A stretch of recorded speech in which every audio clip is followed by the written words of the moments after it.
Hello and welcome to Raj Sabha TV. You're watching India Fights Back, the show that gets you all the information and details of India's fight against the COVID-19 pandemic. I'm your host Rajat Kane, and in this edition of the show, we'll discuss the decline in COVID numbers in India. In the past few weeks, India has been consistently registering decline in COVID-19 cases. Well, that is a trend, and that doesn't mean that COVID is over. There has been marginal surge on few days as well. In last 24 hours, India reported one of lowest daily COVID-19 cases, while recovery rate is growing as well, keeping its consistent trend of showing improvement. So how India is fighting its COVID-19 battle amid several logistic challenges, performing sometimes even better in terms of scale of recovery and the positivity rate when we compare to countries having a better healthcare infrastructure. To discuss further on this, we are joined with a panel of very important guests. We're joined with Dr. Tarun Bhatnagar. He's Senior Scientist, ICMR and National Institute of Epidemiology, Chennai. Dr. Madhu Gupta, Department of Community Medicine, PGMIR, Chandigarh. And Dr. Puneet Mishra is Professor, Community Medicine from All India Institute of Medical Sciences as well. Three of you for joining us. Many thanks.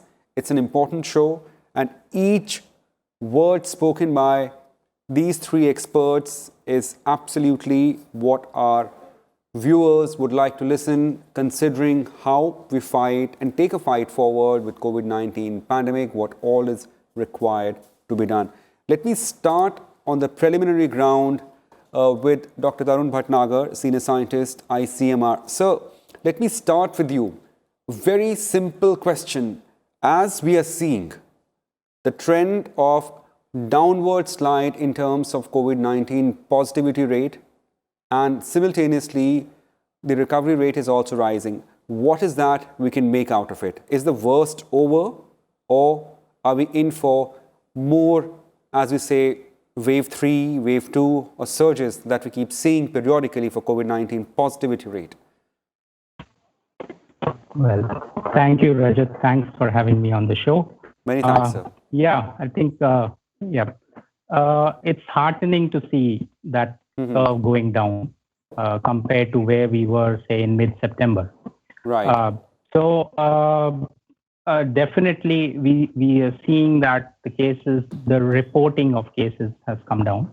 The reporting of deaths is also low. Right. And just to go back to the basics in terms of what we're dealing with, the SARS-CoV-2 infection is an acute infectious disease, which remains for a very short period of time. It's not a very severe disease in terms of very few of the population would get any severe complications. Right. So it is naturally expected that people will recover after 10 days, 10 to 14 days, most of the people, maybe some exceptions where longer illnesses have been recorded. But so it is natural to expect that the recovery rates would go up, because we are not dealing with something like a hypertension or diabetes or cancer, but it's an acute infectious disease. So that's in the nature of the disease to have high recovery rates. What is important to note that yes, the cases have come down, the reporting has come down, which is heartening, and at a country level. What is also needed to be seen is what is happening at the level of the states, and even go down at the level of the district, where the actual figures come from, and where there are actually granular differences in terms of districts or states where actually cases may actually even be going up. So again, just in terms of, again, going back to the basics of infectious diseases, the number of cases will be equivalent to how many susceptibles, what proportion of population is at risk of getting the infection period of time. And we know that people do get certain level of immunity from infection. Right. And there is also the concept of herd immunity. We've also seen sero surveys which have shown even figures ranging from 10% to even 30 to 40%, depending on where it was done. So we may be seeing that the number of susceptibles is going down. And so the population that is available to get infected is probably going down. Having said that, we also need to be mindful of whether our testing, although our testing rates are phenomenally up, whether there is any testing hesitancy or complacency that's happening at some levels. That is something to be wary of. And lastly, I think we have learned over this short period of time how to better manage the cases which are hospitalized and which is reflecting in the lower mortality rates and in fact that we are seeing across the country. Right. Now let me open up a debate further. Dr. Madhu Gupta, thanks for joining us. Let me come to you here. Just building upon as what Dr. Bhatnagar say, given sheer numbers and numbers alone, we know that this pandemic is currently being counted on the mathematical interpretation of numbers, of positivity rate, of the mortality rate, and of course recovery rate. Given that, so are we heading towards a better picture? Is the worst behind us? Can we say that, or we need to wait a bit? Yeah, thank you, Rajat, so much for this opportunity. So it is actually very interesting, and as an epidemiologist, we are also learning new things about this disease daily. So it's very, you can have predictions actually right now. That is what we have. So what I would like to say, yeah, definitely we are seeing that recovery rate is quite good, 95%. But if you look at the mortality, we have to actually look at the mortality rate from those who have recovered rather than those who have become positive, because we do not know how they will their course of disease will be after 10 or 14 days. So from those who have, or at the time of discharge, what is the proportion, what is the number of patients we have at the time of discharge, and what is their outcomes? So if we calculate case fatality rate from those numbers, then it comes out to be similar across world. So that is also very, very, very important, that what number you take in the denominator or in the numerator. So looking at the trend, definitely it seems that the peak was in September, and there is a declining trend. We are, if you look at the epidemic curve. So, like if there is a new disease in the community and everybody is susceptible, that obviously there will be a peak, and then the decline is generally the reasons why it declines. Either the susceptible population are now everybody, or most of them are now immune to getting the new infection. That could be one reason. Second reason could be we are not testing everybody. They might be diseased and we are not testing. But as Dr. Tarun Bhatnagar has already mentioned, our testing rates are quite high. But in this case, I would also like to share my view that most of the disease you would find in the urban areas, overcrowded areas. They are the ones which are most affected. But if you also look at the rural areas, so they are the ones, probably they are susceptible, but probably they have not been exposed that much as of now. So we should feel okay. The trend is declining, but we also need to be cautious about this. That if that susceptible population, if become exposed, they can also lead to higher number of cases. So, and another important point here is that there is a natural course of all these outbreaks, kind of diseases, and ultimately we will have the end of the outbreak once we have sufficient herd immunity, and we have all the people who are now immunized. So, but I seriously suspect that we have not reached that situation. So we have to be careful, and we have to follow the measures of social distancing, hand hygiene, and face mask. So, and we have to be cautious. Yeah. Thank you. Well, many thanks, Dr. Madhu Gupta, for opening remarks. We'll come back to you surely. But let me go off to Dr. Puneet Mishra. He's from All India Institute of Medical Sciences. Many thanks for joining us, Dr. Mishra. My just basic question here, as we've been discussing about COVID-19 numbers and the fall in that. Now, how much possibility you have seen the relapse of this particular viral infection? I mean, this becomes important, A, in terms of numbers and also in terms of the potency of this virus. Okay, as we are talking about the relapse, let me continue where Dr. Tarun Bhatnagar has left. He was explaining about the susceptible population, right?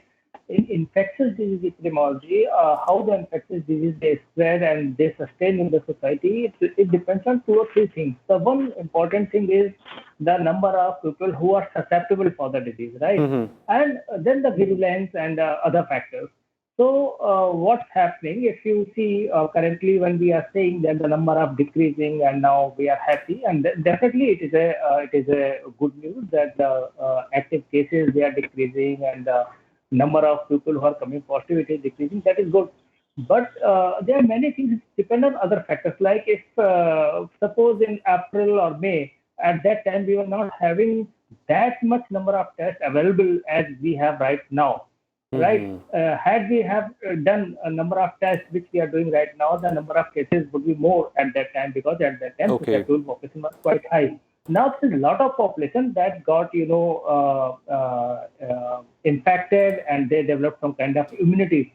When I was looking at the data, I mean crude data from the Delhi, what was happening that in the initial phase there were certain localities from where there were huge number of cases. And then after that, there was a little decline. When the people have started moving out and there was some relaxation in lockdown activities, then the number of cases was coming from the localities where the people, I mean, they were not so, dense population, or they were living in an apartment, they were sitting at their home. So how the infection moves, it depends. Now, if you see the situation, there's a lot of people, as Dr. Madhu Gupta has also pointed out, I mean, the people who are living in congested area, many of them, they might be already immune, or they might have some kind of protection available. But the people who were, living in far-flung areas or disease has not, those people might be susceptible, but definitely the pool of susceptible population, it is decreasing day by day, number one. Number two, what I see behind this decline is an important factor. If you see around 1 month back, there was huge number of cases. And at that time, the norms were relaxed. People, they were taking it, lightly. But when they have seen this thing in the TV, media, and other newspaper, the cases, they are increasing. A lot of people, they are again going to ICU at the start of winter. Right. Then there was a fear factor again, and many of them, they started protecting themselves, starting, mask and social distancing. So I think there are 2 factors which played a role: the less number of susceptible population, and number 2 is by taking more precautions by the people after the previous wave of infections which was there in Delhi and some other areas of the country. Right. That's very important remark, Dr. Puneet Mishra, that people were a little, if not complacent, at least they were not that cautious what they should have been. Dr. Bhatnagar, let me ask you here, like in terms of the analysis what ICMR has done, there were clusters, as pointed out by Dr. Mishra earlier, and we also saw there were certain clusters where a lot of number of cases were detected and there was massive positivity rate. And then it was at some places, some states, it was fairly evenly distributed. Despite that, what would you attribute to India's fight against this pandemic, which has resulted to the lesser number of positivity rate now? Is it more behavioral aspect of the citizenry, or is it enforcement of by the civil administration, awareness programs or awareness campaigns launched by the governments? Yeah. Well, that's something important to understand, in fact, what has led to the current situation that we are in. In fact, in the beginning of the pandemic, somewhere around, I think, March or April, there was a preparedness index that was floating around, and that actually favored developed countries in terms of being prepared for an outbreak or a pandemic of this size. And India's rating was actually 57 on the Global Health Security Index, which is relatively poor. Yeah. Having said that, and if you consider the current situation, I think the country has done phenomenally well. Yes, absolutely. In fact, in terms of both testing as well as treatment facilities. We have scaled up from around 3,000 tests to more than 1 million tests per day. Our ICU bed capacity is more than 3 times from since April. We have more than 100% increase in the isolation beds. In fact, our COVID care centers have increased more than 10 times. So those are some of the bigger infrastructural issues that we have been able to strengthen at a very short period of time. Looking at the other side of the public health approach, I think that is something again where India could stand as an example in terms of involvement of the community health workers at the ground level, use of syndromic surveillance, ILI surveillance, influenza-like illness surveillance, fever surveillance, surveillance in the hospitals in terms of the severe acute respiratory infections, again has paid dividends. And I think after the initial surge that we saw in the slum areas, especially in Mumbai and other metropolitan cities, again, a lot of focus has been given on multifaceted interventions in the slum areas, which again could become case studies in terms of how to tackle such a disease, which is basically a disease of crowding, if I may say so. And to be able to, for the health authorities and district authorities, and to be able to ramp up all of these, both the public health infrastructure as well as the clinical infrastructure. Right. So, and of course, the behavior is, I think, the other thing, I would say that this is a disease of behaviors. I mean, it is highly influenced by by our social mobility as well as physical mobility and interaction. So we Indians love to party or love to be in large groups. We are a very highly social society. Nowadays there is a cap of of persons to attend a particular event. Yeah, that's very well put, sir. I mean, we actually sometimes take certain things for granted, but here there has been a display of some restraint from the citizenry as well. Dr. Madhu Gupta, let me understand the nature of this virus here. Does it differentiate between two persons having two very different genetic information? So let me, if we talk in very extremely simple terms, is person A less susceptible to virus than person B? Then what would be the conditions, circumstances? So as far as whatever the evidence we have, so I would not say that a person is less susceptible to B because of some genetic makeup. But I would like to say, okay, because of some genetic makeup, that person might be less susceptible to get a severe disease. So there are 3 degree of diseases like mild, moderate, and severe. So there are many cases who will be just mild cases, and they may not come to you for testing. So like now, if now this is what is happening actually, especially in Chandigarh, people are coming very late. So they are not coming like if they have mild cold or mild fever. Okay, it's a bit alarming, but if just have cold, they are not coming for testing. So fever is also, they are saying, okay, we can manage. Only thing is when they have some respiratory problem or breathlessness, then they are reporting for testing. So that could be also one of the reasons that we are seeing lower number of cases. That could be one of the reasons. I am not saying that that is the reason. So this is the degree, and for one severe cases, there could be thousands of mild cases. Right. So that is there for this particular virus, and the infectivity is similar. And it, as compared to Ebola, which was very infectious, this particular infection can be easily you can control by wearing this surgical mask or N95 mask. So these are very effective. So if you are going out, then even the cloth mask, although not very effective, the 40 to 50% protection it can also provide. So that is also one of the deterrent in this. Right. Dr. Mishra, just as Dr. Madhu Gupta pointed out that in Chandigarh there has been a change in terms of the approach of people over there. Previously, possibly they were thronging to hospitals at every smallest of instance of having any symptoms. Are we seeing a similar trend in Delhi? Are people more aware and they are approaching labs or hospitals only when they feel, okay, now it's a time we have to get ourselves tested? Is it so? Or are we still seeing rush at the hospitals and the labs in Delhi, particularly in Delhi? Since you are from AIIMS Delhi, I'm asking this question.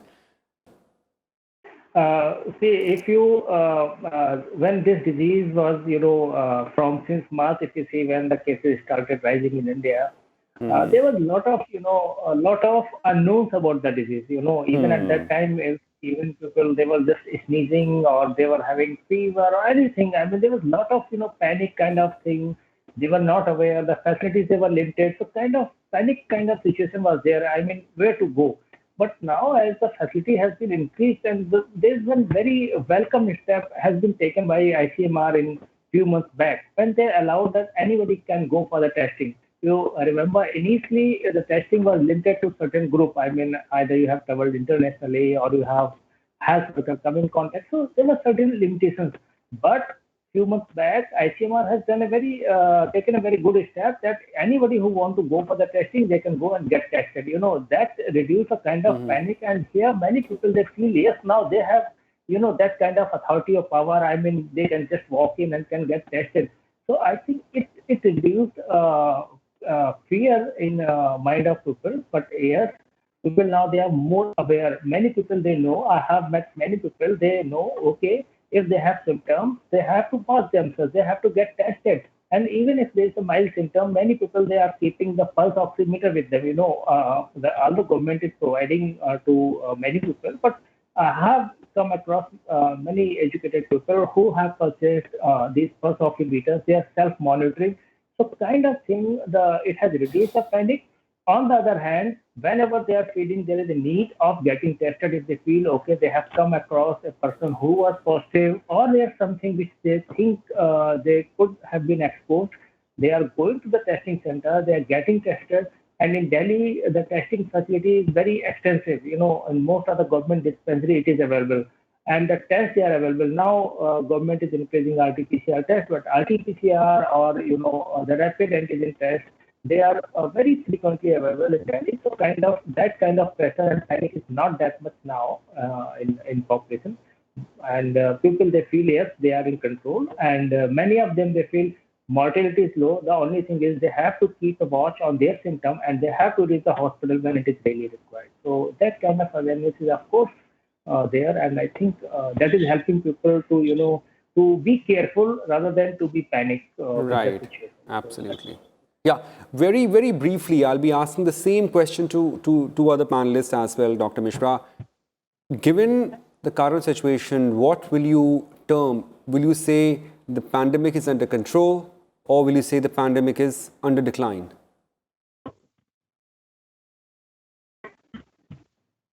Dr. Mishra? Yeah. What I'll say that we have to watch the sexual population is decreasing, and now with the increased number of tests, we are witnessing a clear-cut decline in the number of cases. But there is some more time we have to watch because we are 1.3 billion population. There is a lot of population which has not been exposed, and if suppose if there is a huge migration from rural to urban area, I mean you might see more number of cases. So there are many factors, but as of now, number of decreasing, and there is a clear-cut decrease. But little bit rise may be there, but I don't see any reason to be a very very big spike on the number of cases. Maybe little bit rise. Right, Dr. Mishra. Right, sir. Right. Well, Dr. Bhatnagar, would you also subscribe that the pandemic is under control, or will you say the pandemic is on the decline? Yeah. I would like to put it in a different way. I would say that we are in a better position to control the virus. Got it. Right. And we have learned a lot. We are still learning. Certainly. Yeah. And we need to remain cautious. And just to add an anecdote, in terms of at least in Chennai, when I see around, I think people, I don't see many people wearing masks. So that is something that is a matter of concern. Absolutely. Because that's the cheapest vaccine that we have. compared to whatever other vaccine that may or may not come, or when or whenever it may come. Right. Lastly, Dr. Madhu Gupta, silver lining, we may be having a vaccine very soon. The clinical trials are complete. The testing phase of the candidate vaccine will begin.